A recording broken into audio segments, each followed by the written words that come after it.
Welcome back in. Today we're discussing our top 24 kicker rankings for the 2026 season. Let's go ahead and get right to it. We are going to start a little bit of nuggets that I found about your kickers. Now, in years past, we've always talked about kickers as kind of an afterthought, something that we really shouldn't worry about. Only draft them in the last two rounds of your fantasy drafts. Well, we're starting to see a little bit of a trend over the last 2 years that maybe that's not so much the case. I'm not saying that you should be reaching for a kicker and drafting a kicker like the 10th round, but maybe we should be starting to think about this position a little bit different because honestly, over the last 2 years, we've seen a major rise and not just kicker scoring, but really kickers attempting 50 plus yard field goals. Because since 2020, we have seen that number rise from 169 attempts in 2020 has been jacked up to 275 in each of the last two seasons.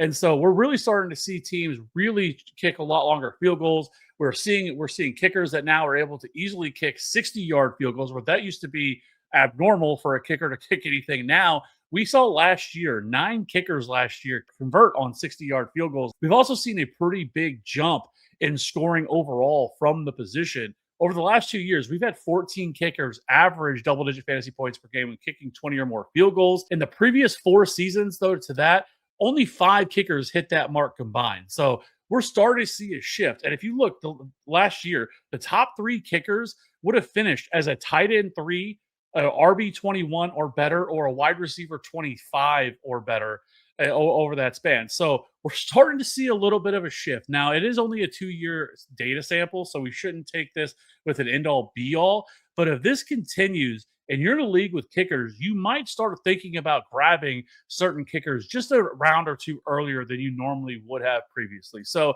that being said, I just wanted to talk about that because it is kind of insane of what we're seeing right now when it comes to kickers. So, that being said, let's go ahead and get into our top 24. We're going to start with the top 12 kickers. Now, I'm not going to hit on every single one of these, but definitely want to talk about the top 5. Now, first is going to be Brandon Aubrey. He is one of 7 kickers to average double-digit fantasy points last year, and he is the only kicker to score double-digit fantasy points in 3 consecutive seasons ever. Yes, that includes guys like Justin Tucker, who used to be the gold standard for kicker. Brandon Aubrey is just on a different level. Now, last year, 27 of his 42 field goals were from 40 or 50-plus yards. Even though he only converted 85% of his field goal attempts, the 17 field goal attempts from 50-plus yards definitely made up for that. Brandon Aubrey is the most reliable kicker and deserving to be the number 1 kicker off the board. Even if he wasn't the number 1 overall kicker last year, he still has finished top 3 or better in each of the last 3 seasons. So next up is going to be Ka'imi Fairbairn. In terms of consistency, Fairbairn continues to be one of the most reliable fantasy kickers every season. Last year, he converted 91% of his attempts and was tied with Jason Myers for the league lead with 48 field goal attempts last year. While he finishes the kicker 2 overall, he finishes the kicker 1 in fantasy points per game, averaging 12.9 fantasy points per game. His 194 fantasy points would have made him the RB 21 or the wide receiver 25 or the tight end 3 last year. He has now joined Brandon Aubrey as the only kicker to average double-digit fantasy points in back-to-back seasons. He's now attempted 29 field goals of 50-plus yards and has attempted 45 field goals from 40-plus yards the last 2 seasons, which trails only Brandon Aubrey. Fairbairn should be the kicker 2 off the board in your upcoming fantasy drafts, but his current ADP has him as kicker 4. So a little bit of value there with Fairbairn. Next up is going to be Cameron Dicker. Dicker is currently the most accurate kicker in NFL history. He's converted 94% of his career attempts, surpassing Justin Tucker. Dicker in 2025 attempted the 4th most field goals, but only converted 5 field goals of 50-plus yards. That does limit his upside some. But despite that, he has still averaged 10 fantasy points per game, due in large part because of the amount of field goals and his accuracy, make him a strong kicker and a near lock, barring injury, to once again finish as a top 5 kicker. It should also help him now that with Mike McDaniel calling this offense, I think this offense should be even better than what it was in 2025. So let's keep moving here. Let's move over to Jason Myers. After a bit of a down year in 2024, Myers rebounded as the overall top scoring kicker in 2025. He ended up averaging 11.9 fantasy points per game. He is the first kicker to ever score over 200 fantasy points in a season, which bested Brandon Aubrey and Chris Boswell in 2024 after they set the record scoring 194 points that year. Myers has generally been a reliable source for fantasy points and has posted top 5 scoring numbers in 3 of his last 4 seasons, with his down season finishing as kicker 13. I could probably have him a spot higher here, but I do have some questions about the Seahawks offense and some regression without Clint Kubiak calling plays. Either way, Myers is a strong option as a top 5 kicker. Next up is going to be Cam Little. Little enters his third season with the Jacksonville Jaguars in 2025. He finished the kicker five overall and averaged just under 10 fantasy points per game. His 89% conversion rate ranked top 10 among kickers who attempted at least 20 field goals or more. For him to reach top three this season, he will need to attempt more long distance field goals, but we certainly know he has the leg for it. After converting a ridiculous 68-yard field goal last season, as long as the Jaguars' offense continues to improve, there's no reason Little can't pay off his kicker five ADP. Next up is going to be Tyler Loop. I was much higher than consensus on the 2025 rookie, Tyler Loop. He paid off, finishing as the kicker 12. He did so with only kicking 4 field goals of 50-plus yards, ranked 27th. One area that really helped him, though, often goes overlooked, is PATs. He finished with the 7th most PATs, and that accounted for nearly a third of his total points scored last year. Identifying kickers on elite offenses can often make a kicker far more reliable. Heading into year 2, the Ravens will have an entirely new coaching staff, and hopefully they will allow the second-year kicker to attempt far more 50-plus yarders, which would really give him a significant boost to his ceiling. I'm buying Loop, though, in 2026. Next up is going to be the thicker kicker, Harrison Mevis. He's back for another season with the Rams after joining the team late in the year. He ended up converting 92% of his field goal attempts with a long of 52 yards. One area we definitely would like to see more of is that his 50-plus yard field goals, as he was only asked to kick 1 field goal of 50-plus yards. Hopefully in year 2, they'll have more faith in him and give him more opportunities from that distance. We know he certainly has the leg for it because in college he converted a 60-yarder. It's certainly going to be a big boost that Mevis is kicking for one of the top offenses in the league, making him a strong top 10 option this year. Next up, we're going to talk about some other guys that are going outside of the top 12 in terms of ADP that I have either inside my top 12 or right outside of my top 12. So that being said, first is going to be Chase McLaughlin. Now, this one is a bit of a head scratcher because McLaughlin's current ADP is kicker 16 and basically is being undrafted. Last season, McLaughlin finished as the kicker 7, converting 84% of his field goals, which is above league average. One thing that makes him such a strong option is the 11 field goals from 50-plus yards, which tied for the first in the league with Brandon Aubrey and Will Reichert. More on him in a minute. The biggest reason he didn't finish as a top 5 kicker was he only kicked 33 PATs, which ranked 19th among kickers. Heading into 2026, we should expect a better version of the Bucs offense with a healthy Baker Mayfield in a contract year. I have McLaughlin as a top 10 kicker, being drafted well below that. Next up is going to be Will the Thrill Reichert.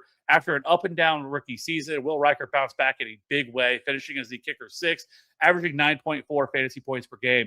He ended up converting 11 field goals of 50-plus yards and had the third highest conversion rate of any kicker with 20-plus field goals. While the Vikings offense struggled mightily in 2025, there is a reason for optimism heading into 2026, which should be a big boost for Reichert's ceiling overall. He's currently being drafted 15th off the board, making him one of the top values heading into 26th. Now, next up is going to be Charlie Smith. Now, this is a pretty good story here. He originally signed with the Saints in 2024 through the International Pathway Program. He did spend time on the practice squad before joining the Saints' active roster for the final 6 games of the 2025 season. Over that span, he averaged 11 fantasy points per game, converting 6 field goals of 40 or more yards, and finished as the kicker 7 from weeks 14 through 18. One thing he will have to improve, though, is his accuracy. He's only converted 73% of his attempts. Currently, he's battling Tanner Brown to win the Saints job out of camp. Smith has converted 15 of 16 field goals with a long of 54 yards, though, in camp. The Saints offense in 2026 should be extremely fast-paced, which bodes well for scoring opportunities for the kicker. As long as he wins the job, Smith is a strong late-round target in your upcoming fantasy drafts. Now, an honorable mention that I did want to talk about is Nick Folk.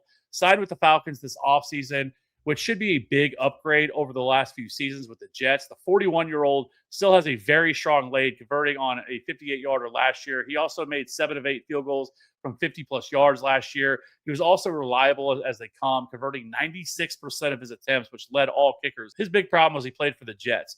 He only attempted 29 total field goals, which ranked near the bottom of the league, and the measly 22 PATs ranked dead last.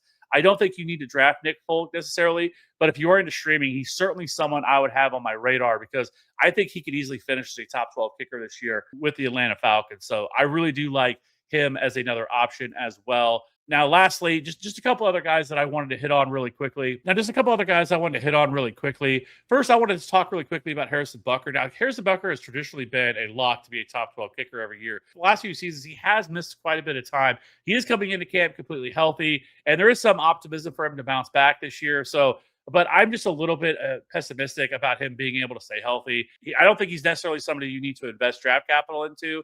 And then I know people, I would say this every year, generally speaking, a lot of people just tend to rely on guys that they know. Guys like Tyler Bass, Evan McPherson, and Jake Elliott. Now, Tyler Bass is coming off an injury that he missed in the majority of the 2025 season.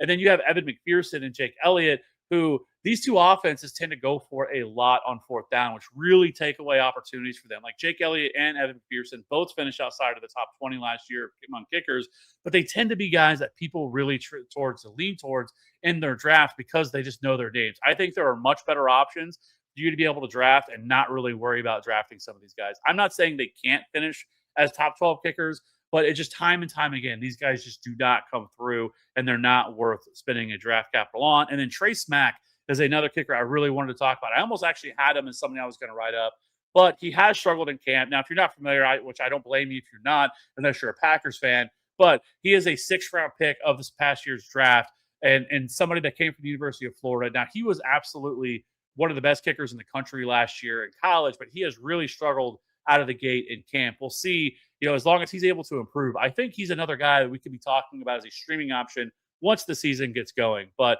just a lot of uncertainty with him and how things are going to play out if he even makes the roster at this point as a 6th-round pick out of the University of Florida. So that being said, if you have any questions, leave them in the comments section below. Happy to be back, ready to get things going. We got a lot more coming, a lot more videos coming. Hit that like, hit the subscribe button. Let's win some championships here in 2026. We'll see you on the next one. Bye.